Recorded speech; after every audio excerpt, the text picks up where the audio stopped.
नमस्कार. 8:30च्या बातमीपत्रात मी माधुरी पांगे आपलं स्वागत करते. सुरुवातीला एक नजर ठळक बातम्यांवर.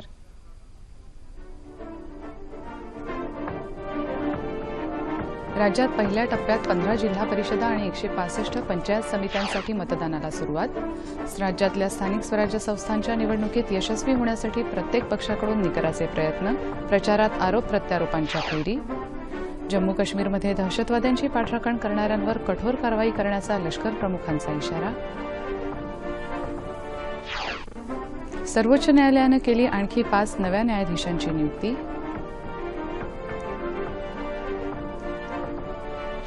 आणि भारतीय स्टेट बँकेत 5 सहयोगी बँकांचं विलीनीकरण करायला केंद्र सरकारची मंजुरी.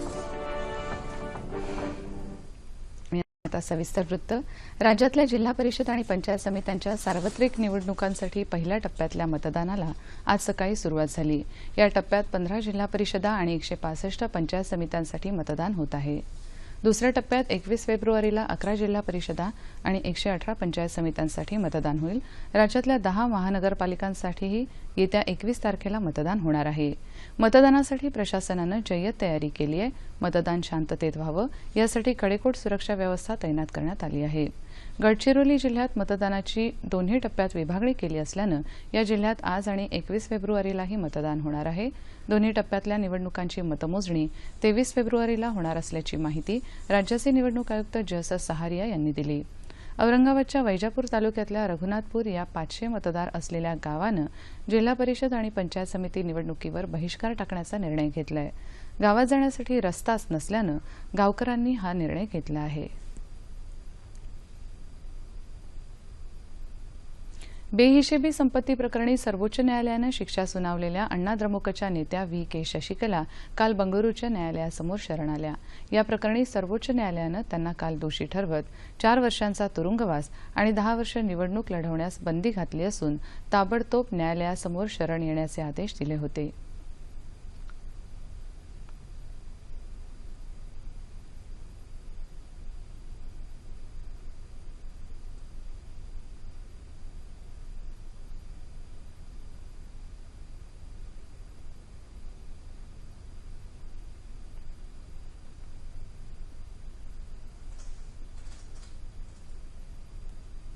उत्तर प्रदेशात विधानसभा निवडणुकीसाठी दुसऱ्या टप्प्यातलं मतदान काल झालं.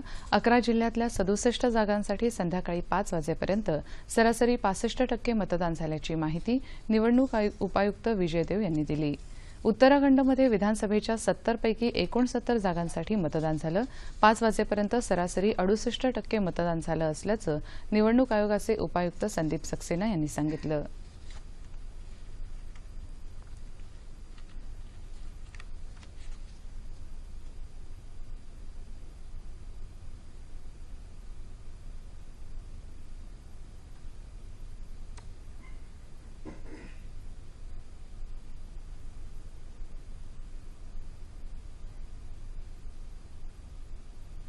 जम्मू काश्मीरमध्ये दहशतवाद प्रतिबंधक कारवायांदरम्यान सुरक्षा दलांवर हल्ले करणाऱ्यांवर कठोर कारवाई करण्याचा इशारा लष्कर प्रमुख बिपिन रावत यांनी दिलाय. ते काल नवी दिल्लीत वार्ताहरांशी बोलत होते. काश्मीरमध्ये स्थानिकांच्या आक्रमक वागणुकीमुळे बळींच्या संख्येत वाढ होत असल्याचं त्यांनी नमूद केलं. उत्तर काश्मीरमध्ये बांदीपोरा इथं पराया मोहल्ला भागात लपलेल्या दहशतवाद्यांवर कारवाई करायला गेलेल्या 3 जवानांवर स्थानिकांनी जोरदार दगडफेक केली. या दगडफेकीमुळे दहशतवादी सावध झाले आणि त्यांना लष्कराच्या जवानांवर हँड ग्रेनेड फेकण्याची तसंच AK-47 रायफलमधून गोळीबार करण्याची संधी मिळाली. दहशतवाद्यांच्या गोळीबारात 3 जवान शहीद झाले तर इतर काही जण जखमी झाले. या घटनेची गंभीर दखल बिपिन रावत यांनी घेतली आहे. या भागातले स्थानिक शस्त्र हाती घेणार असतील, दहशतवाद्यांना पाठबळ देणार असतील, इसिस आणि पाकिस्तानचे झेंडे फडकावणार असतील तर त्यांना आम्ही राष्ट्रविरोधी घटक मानू आणि त्यांच्या विरोधात कोणतीही कारवाई करायला मागेपुढे पाहणार नाही, असं रावत म्हणाले. काश्मीरमध्ये 2 वेगवेगळ्या चकमकींमध्ये लष्कराच्या एका मेजरसह 4 जण शहीद झाले. पंतप्रधान नरेंद्र मोदी आणि लष्कर प्रमुख बिपिन रावत यांनी या जवानांना श्रद्धांजली वाहिली. सर्वोच्च न्यायालयात आणखी 5 न्यायाधीशांची नियुक्ती करण्यात आली आहे. राष्ट्रपती प्रणव मुखर्जी यांनी या न्यायाधीशांच्या नियुक्तीपत्रावर स्वाक्षरी केली. या न्यायाधीशांच्या नियुक्तीमुळे सर्वोच्च न्यायालयातल्या न्यायाधीशांची संख्या 28 झाली आहे. यापूर्वी न्यायालयात 23 न्यायाधीश होते. प्रत्यक्षात सर्वोच्च न्यायालयासाठी न्यायाधीशांची 31 पदं स्वीकृत आहेत. नव्या न्यायाधीशांमध्ये 4 राज्यांच्या उच्च न्यायालयांच्या मुख्य न्यायाधीशांचा समावेश आहे.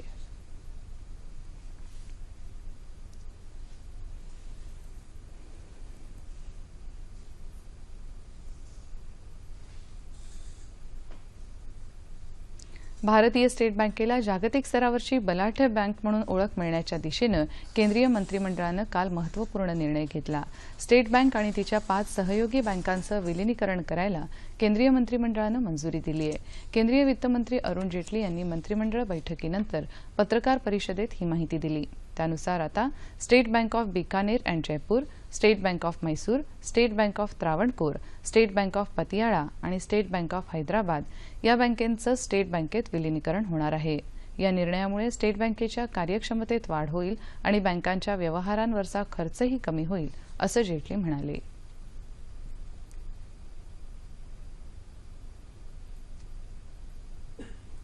भारत आणि अमेरिका यांच्यातल्या संबंधांबाबत परराष्ट्र मंत्री सुषमा स्वराज आणि अमेरिकेचे परराष्ट्र मंत्री रेक्स टिलरसन यांची काल दूरध्वनीवरून चर्चा झाली. दोन्ही देशांदरम्यान असलेले संबंध अधिक बळकट करण्याचा आणि विविध क्षेत्रात एकत्र काम करण्याचा पुनरुच्चार टिलरसन यांनी केला. दोन्ही देशांच्या संबंधांबरोबरच प्रादेशिक आणि जागतिक हितांच्या बाबींना अमेरिका प्राधान्य देत आहे, असं त्यांनी सांगितलं. संरक्षण आणि ऊर्जा क्षेत्रासहित विविध क्षेत्रातलं सहकार्य वाढवण्यावर त्यांनी भर दिला. पंतप्रधान नरेंद्र मोदी आणि अमेरिकेचे अध्यक्ष डोनाल्ड ट्रम्प यांनी सुरू केलेल्या जागतिक दहशतवाद विरोधी मोहिमेसंदर्भात देखील सुषमा स्वराज आणि टिलरसन यांच्यात चर्चा झाली. मुंबईतल्या सामान्य माणसाचा गेल्या काही वर्षांमध्ये विकास झालेला नाही, तर केवळ नेत्यांचा विकास झाला, अशी टीका मुख्यमंत्री देवेंद्र फडणवीस यांनी केली. ते काल मुंबईत घाटकोपर इथं प्रचारसभेत बोलत होते. मुंबईच्या विकासाकरता योग्य माणसाच्या हातात महापालिकेची सत्ता द्या, असं आवाहन त्यांनी केलं. मुंबईतल्या रस्त्यांच्या दुर्दशेला नेत्यांचा भ्रष्टाचार जबाबदार आहे, असा आरोप त्यांनी केला. विमुद्रीकरण आणि महापालिकेचा काय संबंध? शिवसेना विकास कामांबद्दल का बोलत नाही, असा खडा सवाल त्यांनी केला. जिल्हा परिषद आणि पंचायत समितीच्या निवडणुकीसाठी फडणवीस यांची काल रत्नागिरी जिल्ह्यात चिपळूण इथंही प्रचारसभा झाली. कोकणच्या विकासासाठी पर्यटन, प्रक्रिया उद्योग यासाठी सरकारनं विशेष धोरणं आखली आहेत. या धोरणांची प्रभावी अंमलबजावणी करण्यासाठी स्थानिक पातळीवरही भाजपला सत्ता द्या, असं आवाहन त्यांनी केलं. देशामध्ये मोदीजींचं सरकार आहे, ते पैसा द्यायला तयार आहे. महाराष्ट्रामध्ये आपलं सरकार आहे, ते पैसा द्यायला तयार आहे. पण जिल्हा परिषदेमध्ये जर तंगड्यात तंगडी अडकून राहिली तर तो पैसा तुमच्यापर्यंत पोहोचणार नाही. जिल्हा परिषदेमध्ये देखील भारतीय जनता पक्षाचंच एखादी सरकार आलं पाहिजे. पंचायत समित्या सगळ्या आपल्याच हातात आल्या पाहिजे. आणि म्हणून मी तुम्हाला या ठिकाणी निवेदन करायला आलो आहे की या निमित्ताने 21 तारखेच्या निवडणुकीमध्ये एक असं परिवर्तन करा की ही जिल्हा परिषद एखादी भाजपच्या हातामध्ये द्या. तुम्ही आम्हाला जिल्हा परिषद द्या, आम्ही तुम्हाला विकास देऊ. पंतप्रधान नरेंद्र मोदी यांनी घेतलेला नोटाबंदीचा निर्णय योग्य असून भविष्यात त्याचा फायदा गरीब जनतेला होणार आहे, असं रिपाई अध्यक्ष खासदार रामदास आठवले यांनी म्हटलंय. मुंबईत वरळी इथं झालेल्या जाहीर सभेत ते बोलत होते. वरळीची बीडीडी चाळ म्हणजे रिपब्लिकन पक्षाचा कणा आहे. दलित चळवळीचा उगम याच भागातून झाला आहे, असं ते म्हणाले. रिपब्लिकन पक्षाच्या उमेदवाराला इथली जनता नक्की निवडून देईल, असा विश्वास त्यांनी व्यक्त केला.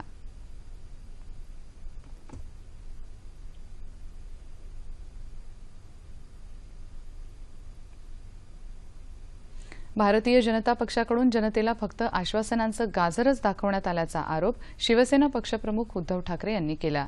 ते काल पुण्यात प्रचारसभेत बोलत होते. शिवसेनेची बांधिलकी थेट जनतेशीच आहे, असं ते म्हणाले. हिंदुत्वावर आधारित युती तोडण्याची शिवसेनेची इच्छा नव्हती, असं सांगत यापुढे युती न करण्याचे संकेतही त्यांनी दिले. पुणे, पिंपरी चिंचवड इथं स्वाभिमानी शेतकरी संघटनेनं शिवसेनेला पाठिंबा दिल्याबद्दल त्यांनी समाधान व्यक्त केलं.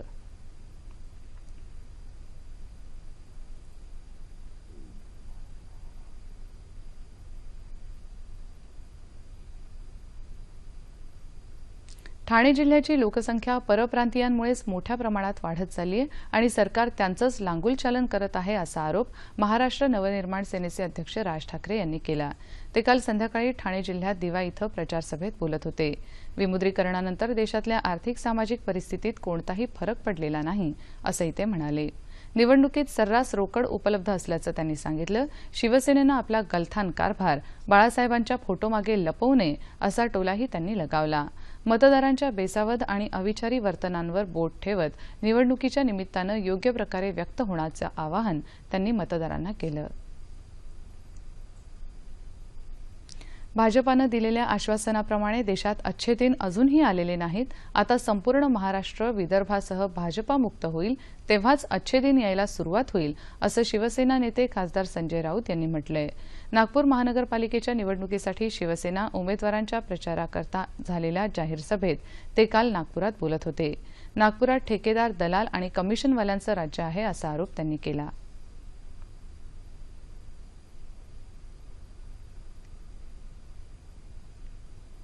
पुणे शहर भाजपानं महापालिका निवडणुकीसाठी प्रत्येक प्रभागाचा स्वतंत्र जाहीरनामा केला असून त्या प्रभागाच्या कार्यकर्त्यांचं यात महत्त्वाचं योगदान आहे असं प्रतिपादन राज्यसभेचे खासदार विनय सहस्त्रबुद्धे यांनी केलं. या जाहीरनाम्याच्या प्रकाशन प्रसंगी ते काल पुण्यात बोलत होते. प्रत्येक प्रभागाच्या गरजा आणि प्रश्न लक्षात घेऊन त्यानुसार विकास कामांचं आश्वासन त्या जाहीरनाम्यात दिलं आहे असंही त्यांनी स्पष्ट केलं.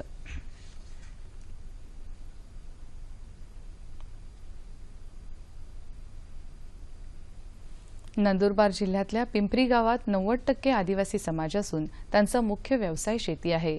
इथल्या शेतकऱ्यांनी आधुनिक शेती करण्याचा निर्णय घेतला. मात्र त्यासाठी आवश्यक तंत्रज्ञानाची माहिती उपलब्ध होत नव्हती. या समस्येवर मात करण्यासाठी गावातल्या शिक्षित तरुणांनी संपूर्ण गावाला वायफायच्या माध्यमातून मोफत इंटरनेट सेवा उपलब्ध करून दिली आहे. सरदार वल्लभभाई पटेल वाचनालयाच्या सहकार्यानं ही सेवा पुरवण्यात आली असून व्यवसाय किंवा नोकरीच्या निमित्तानं शहरांमध्ये गेलेले गावातले युवक शेतकऱ्यांना आधुनिक तंत्रज्ञानाची माहिती आणि आर्थिक मदत उपलब्ध करून देत आहेत. इंटरनेट सेवेचा शेतकऱ्यांसोबतच विद्यार्थ्यांनाही अभ्यासासाठी उपयोग होत आहे. नंदुरबार जिल्ह्यातलं पिंपरी हे गाव जिल्ह्यातलं पहिलं वायफाय युक्त गाव ठरलं आहे. राबवलेला उपक्रम हा शेतकऱ्यांच्या फायद्याचा आहे. हवामान. मध्य महाराष्ट्र आणि मराठवाड्याच्या काही भागात किमान तापमानात सरासरीच्या तुलनेत लक्षणीय वाढ झाली असून उर्वरित किमान तापमानात किंचित वाढ झाली आहे. राज्याच्या उर्वरित भागात किमान तापमान सरासरीच्या जवळपास होतं. येत्या 24 तासात संपूर्ण राज्यात हवामान कोरडं राहील असा अंदाज हवामान विभागानं वर्तवला आहे. ठळक बातम्या पुन्हा एकदा.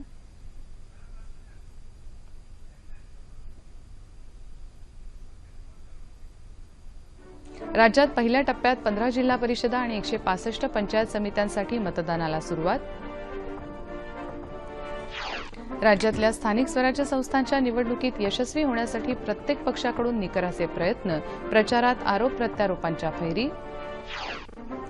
जम्मू काश्मीरमध्ये दहशतवाद्यांची पाठराखण करणाऱ्यांवर कठोर कारवाई करण्याचा लष्कर प्रमुखांचा इशारा. सर्वोच्च न्यायालयानं केली आणखी 5 नव्या न्यायाधीशांची नियुक्ती.